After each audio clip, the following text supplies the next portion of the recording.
Καλησπέρα σας κυρίες και κύριοι. Ακολουθεί πρόσκληση αναγγελία για τη συμμετοχή των πολιτών ως υποψήφοι βουλευτές στο πολιτικό φορέα της Ελλήνων Συνέλευσης. Τα τελευταία 4 χρόνια ο ελληνικός λαός βιώνει μια στοχοποιημένη επίθεση απαξίωσης, οικονομικής εξαθλίωσης, ηθικής κατάπτωσης, λαιλασίας, δημόσιας και ιδιωτικής περιουσίας και αποξένωσης από τα ιδανικά του, τη γλώσσα του, τα έθιμα και τις συνήθειές του. Η σημερινή τραγική πραγματικότητα είναι η συνέχεια της επιβουλής ανθελληνικών κέντρων επικυριαρχίας, η οποία ξεκίνησε από τη δολοφονία του εκλεγμένου δημοκρατικά Έλληνα κυβερνήτη Ιωάννη Καποδίστρια.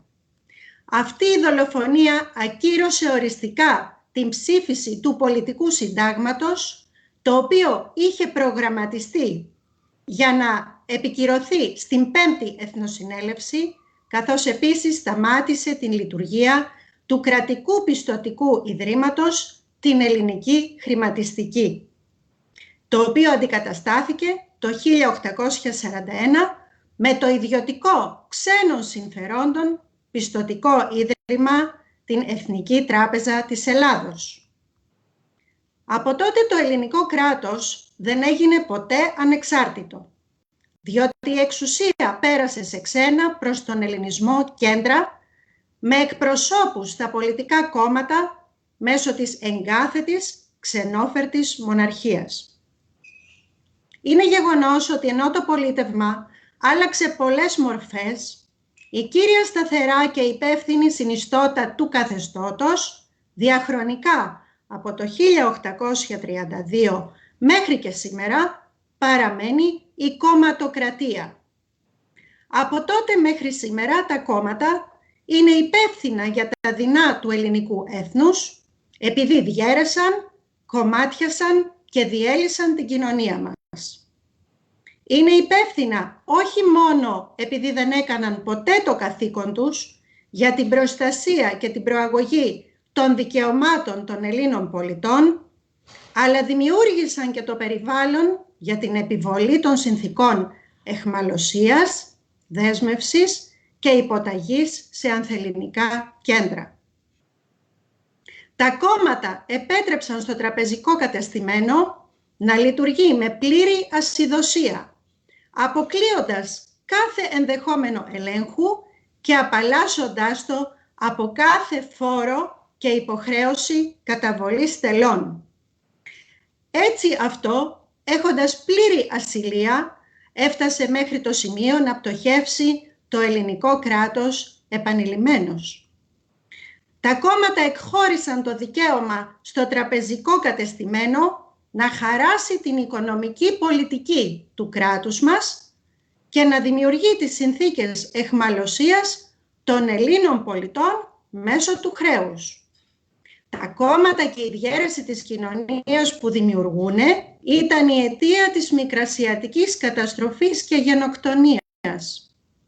Τα κόμματα και η διαίρεση της κοινωνίας που δημιουργούν είναι η αιτία του εμφυλίου πολέμου που τόσο ακριβά στοίχησε στο έθνος μας και ο διαμελισμός του ελληνισμού όπως συνέβη στην Κύπρο. Τα κόμματα είναι υπεύθυνα γιατί αυτά δημιουργούν την διαπλοκή, το πελατειακό κράτος, την διαφθορά, την ανομία και την κατάρρευση των εθνικών αξιών. Το πολιτικό καθεστώς επέτρεψε σε οργανισμούς και συμβούλια ξένα των ελληνικών συμφερόντων να είναι ενταγμένα μέσα στον κρατικό μηχανισμό, απολαμβάνοντας ιδιαίτερα προνόμια από την ελληνική πολιτεία, καθώς επίσης να έχουν ενεργό συμμετοχή σε νευραλγικούς τομείς όπως η οικονομία, η παιδεία, τα μέσα μαζικής ενημέρωσης κλπ. Το πολιτικό καθεστώς είναι η αιτία της καταστροφής του παραγωγικού ιστού της πατρίδας μας, του υπερδανισμού που ακολούθησε και της παράδοσης της εθνικής κυριαρχίας στους δανειστές, που με τα μνημόνια και τις δανειακές συμβάσεις έχουν φέρει το μεγαλύτερο τμήμα του ελληνικού λαού σε κατάσταση λιμοκτονίας, με 2 εκατομμύρια ανέργους, στρατιά αυτοχείρων, με ανύπαρκτη κρατική πρόνοια και με μόνες υπαρκτές τις προοπτικές επιδείνωσης. Αναλυτικότερα, εξαιτίας της κομματοκρατίας έχουμε υποστεί 4 μνημονιακές συμβάσεις που μας μετέτρεψαν σε μια αποικία χρέους και οδήγησαν σε τεράστιες μειώσεις, μισθούς και συντάξεις.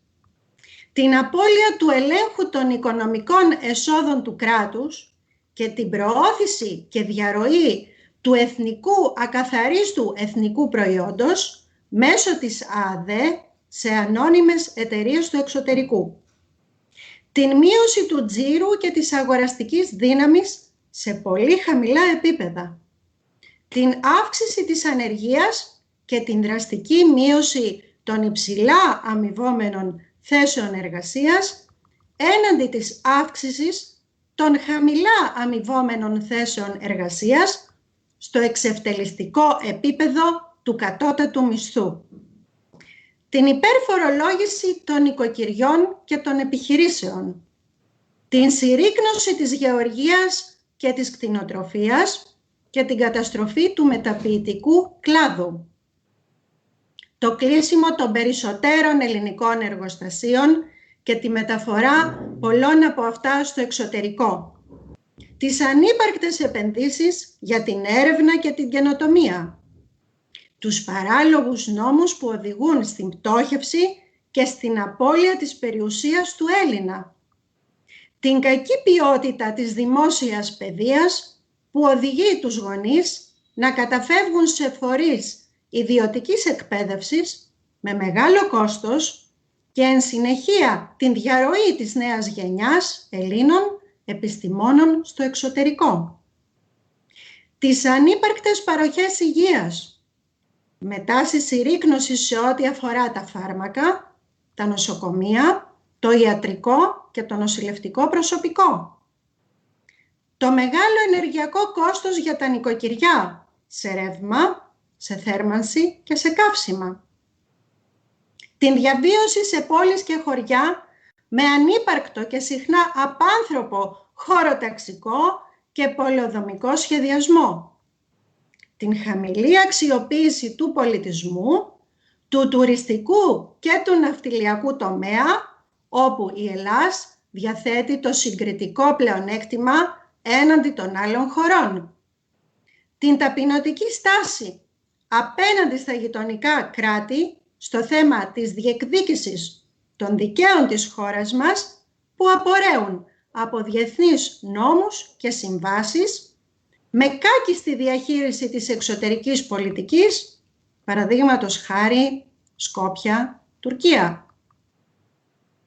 Το ξεπούλημα της δημόσιας και ιδιωτικής περιουσίας του κράτους, τον έλεγχο και τη διαχείριση των οδικών αξώνων, των αεροδρομίων, των τρένων, των λιμένων μας από ξένες εταιρείες, τον μακροχρόνιο δανεισμό και την απώλεια της διαχείρισης των αρχαιοτήτων μας, την ανικανότητα της διαχείρισης του μεταναστευτικού, όπου δίδουν ηθαγένεια και δικαιώματα σε παράνομα εισερχομένους, ενώ παράλληλα εξαναγκάζουν τον Έλληνα αυτόχθονα ηθαγενή να μεταναστεύσει. Τέλος, την υπογεννητικότητα που απειλεί με εξαφάνιση το γένος μας. Με δεδομένο ότι έχουν εξασφαλιστεί οι αναγκαίοι οικονομικοί πόροι που επαρκούν για την αποπληρωμή του δημοσίου και του ιδιωτικού χρέους της χώρας μας, ώστε επιτέλους η Ελλάς να καταστεί αυτάρκης και ανεξάρτητη για πρώτη φορά μετά από την ανεξαρτησία της. Επιπλέον τα κεφάλαια επαρκούν για τη χάραξη μιας τεράστιας σύγχρονης ανάπτυξης σε όλους τους τομείς, που θα είναι αντικείμενο θαυμασμού και πρότυπο για όλα τα κράτη, παρέχοντας εξασφάλιση για τις τωρινές αλλά και τις μελλοντικές γενιές Ελλήνων. Τα ποσά και οι πηγές χρηματοδότησης προκύπτουν από τις τρεις περιουσίες που έχουν κατατεθεί από τον Αρτέμι Σόρα, τον πρόεδρο του πολιτικού φορέα της Ελλήνων Συνέλευσης, για λογαριασμό του ελληνικού έθνους.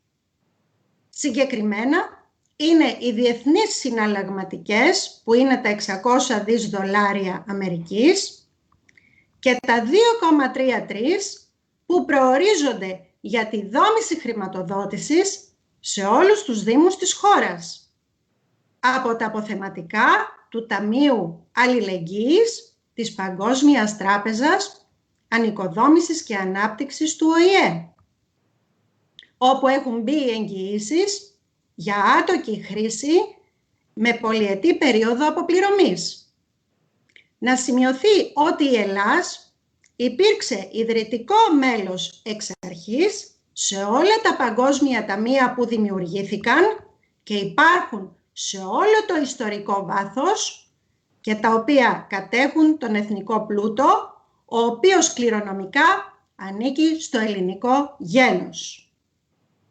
Επιπλέον υπάρχει δωρεά των 8 μετοχών Ανατολής από τον Αρτέμι Σόρα, συνολικής αξίας 5,5-3 ευρώ, γεγονός που έχει επιβεβαιωθεί μέσα από κοινοβουλευτικό έλεγχο. Αδέλφια, αυτό που βιώνουμε έως και σήμερα δεν είναι δημοκρατία, αλλά επέσχυτη ολιγαρχία κάτω από το κάλυμα της κοινοβουλευτικής δημοκρατίας. Ως Έλληνες πολίτες, παρά τα κυριαρχικά δικαιώματα τα οποία κατέχουμε, έχουμε μεταβληθεί σε στιγμιαίους ψηφοδότες, υπηκόους, χωρίς καμία συμμετοχή στις αποφάσεις, στις επιλογές και στην χάραξη και εφαρμογή της πολιτικής πρακτικής. Αυτό το στρεβλό μοντέλο που επιτρέψαμε να μας κλέβει τη ζωή και να μας στερεί το μέλλον, καλούμαστε να το αλλάξουμε εμείς, επαναφέροντας την πραγματική δημοκρατία. Διότι δεν αφορά μόνο τη δική μας ζωή, αλλά αφορά και τη ζωή των απογόνων μας. Ελάτε να καταγγείλουμε μαζί το άδικο και να διαμορφώσουμε από κοινού τις προϋποθέσεις της ευημερίας και της ανέλυξης της πολιτείας μας στο παρόν και στο μέλλον. Έχουμε χρέος να επαναφέρουμε όλα τα δίκαια που κληρονομικά ανήκουν στο ελάνιο έθνος και να διεκδικήσουμε όλοι μαζί την αναγνώριση και το σεβασμό τους από όλα τα κράτη. Δηλαδή, τον πολιτισμό, τον πλούτο, την ιστορία, την γλώσσα, τις επιστήμες και όλα τα υλικά και πνευματικά αγαθά που έχουν παράξει διαχρονικά οι πρόγονοί μας και τα οποία έχουμε μοιραστεί με μεγαλοπρέπεια με όλους τους ανθρώπους της γέας μας Δήμητρα. Για το σκοπό αυτό έχει ετοιμαστεί από την Ελλήνων Συνέλευσης η πλατφόρμα για να ασκήσει ο πολίτης πολιτική και να παράξει πολιτισμό, μετέχοντας κρίσεως και αρχής επί παντός επιστητού. Έλληνα και Ελληνίδα πολίτη, μη μένεις αδρανής, πάρε τη ζωή σου στα χέρια σου. Ο πολιτικός φορέας Ελλήνων Συνέλευσης σε προσκαλεί ανεξάρτητα από το πολιτικό κόμμα που ψήφιζες μέχρι χθες ή είχες πολιτευτεί στο παρελθόν, ανεξάρτητα από το δόγμα που πιστεύεις και ανεξάρτητα από την οικονομική κατάσταση την οποία βιώνεις, να δηλώσεις παρόν και να πολιτευτείς ως υποψήφιος βουλευτής με την Ελλήνων Συνέλευσης. Επίσης, καλείσαι να δηλώσεις και επιτελικός τέλεχος για να συνδράμεις στην όλη προσπάθεια με τις ιδιαίτερες ικανότητες και δεξιότητές σου. Καλούνται όσοι επιθυμούν να το δηλώσουν, είτε είναι άρενες, είτε θύλες, κάθε ηλικίας, να συμμετέχουν ενεργά και να εκπαιδευτούν για τον σκοπό αυτό. Το κριτήριο για να πολιτευτεί ο πολίτης με την Ελλήνων συνέλευσης δεν είναι η ακαδημαϊκή του μόρφωση, ούτε το επάγγελμά του, αλλά η αξιοσύνη του να ασκήσει ουσιαστική ρητορική και να αποδείξει με έργο την πρόθεσή του για να προτείνει και να εφαρμόσει λύσεις για τα χρόνια προβλήματα της κοινωνίας μας στην βάση της πραγματικής δημοκρατίας. Ωστόσο, θα πρέπει να αποδείξει ως άνθρωπος ότι ο λόγος και οι πράξεις του χαρακτηρίζονται από τις ελάνιες αξίες, δηλαδή από λογική, ελευθερία, αρετή, δικαιοσύνη, ισότητα, αλήθεια, αυθονία, αισθητική, αρμονία, ανδρεία, γνώθης αυτών και ευδαιμονία. Επίσης θα πρέπει να λειτουργήσει σύμφωνα με τις 18 αρχές που θα τον βοηθήσουν να εφαρμόσει στην πράξη την πολιτιακή του δράση. Και τέλος, να αναγνωρίσει ότι είναι αναγκαίο να τηρηθούν οι 3 θεμελιώδεις πολιτιακοί νόμοι, που είναι ο νόμος της πλήρους επανόρθωσης, ο νόμος της προσομοίωσης και ο νόμος της δημοσιότητας. Αυτό σημαίνει ότι δεν αποκλείονται από τη συμμετοχή τους ως υποψήφιοι πολίτες που στο παρελθόν συμμετείχαν σε κόμματα, διότι τώρα τους δίνεται η δυνατότητα, αν και εφόσον το επιθυμούν, να επανορθώσουν όλη τη βλάβη που προκάλεσε το κόμμα στο οποίο συμμετείχαν, δίνοντας απαραίτητα τα ανάλογα δείγματα γραφής και αποδεικνύοντας ότι θα λειτουργήσουν στο εξής για το σκοπό αυτό. Η ιδρυτική διακήρυξη και οι προγραμματικές δηλώσεις του πολιτικού φορέα Ελλήνων Συνέλευσης, που για πρώτη φορά έχουν κατατεθεί μαζί στον Άριο Πάγο, καθώς και το καταστατικό του πολιτικού φορέα, βρίσκονται αναρτημένα στο διαδίκτυο και για τη διευκόλυνσή σας θα σας ανακοινωθούν κάτω από την παρούσα ανακοίνωση. Για την Ανατολική Μακεδονία και Θράκη, σας καλούμε να δηλώσετε τα στοιχεία σας στο τηλέφωνο 69 32 72 92 97 και στο 69 07 00 25 05. Σας περιμένουμε να δηλώσετε τη συμμετοχή σας. Με τιμή, Διευθύνουσα Σύμβουλος της Περιφέρειας Ανατολικής Μακεδονίας και Θράκης. Καλό βράδυ.